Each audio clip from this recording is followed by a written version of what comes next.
questions I get asked most commonly as an astronomer is if almost all the galaxies in the universe are flying away from us in space, why is the Andromeda Galaxy getting closer to us? Does that somehow mean that the Big Bang works differently in different parts of the universe?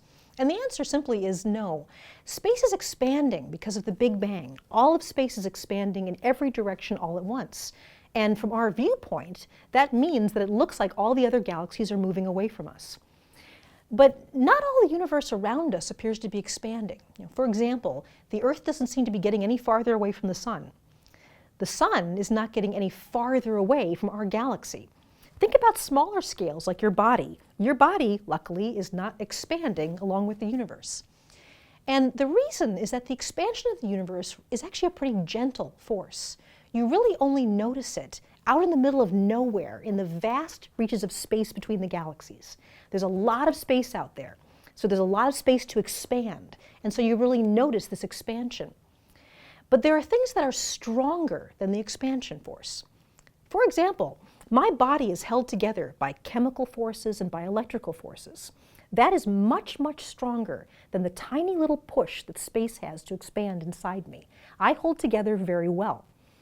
One of the analogies I think about is you could try to push over the Empire State Building by blowing on it.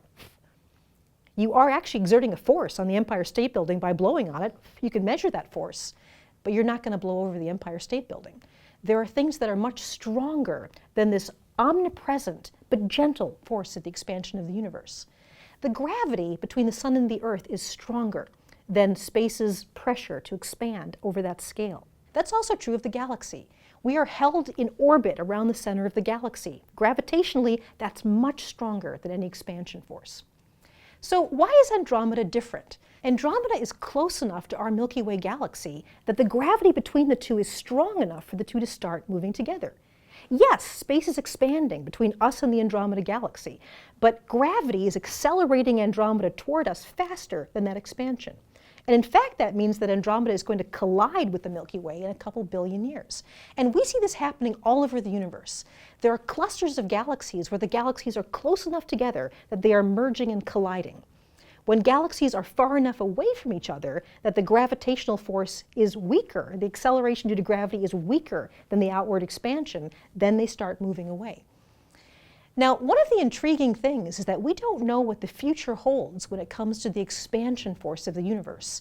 Just recently, in the last couple of decades, we've measured that the universe is not only expanding, but it's actually accelerating. In some ways, that force is getting stronger and stronger all the time. And we don't know whether that will stop, or whether that will stay constant, or whether, in fact, that expansion force will keep getting stronger. Will there be a day when the expansion force of the universe is strong enough that our galaxy does start to expand and the stars start to move farther and farther away from each other? Will there come a time when the Sun and the Earth are actually pulled apart by the expansion of the universe? And perhaps most intriguingly, will there ever come a time when the expansion of the universe is strong enough to rip apart your atoms, to actually have matter disappear into a little soup of organic particles? We call this idea the Big Rip. And it's one of the possible ends of the universe, that the expansion force will eventually get so strong, it literally rips everything apart. We don't know whether this will happen yet, so we have a lot more investigating to do about this thing called dark energy that may be accelerating the universe. And that's one of the best questions we're trying to answer right now.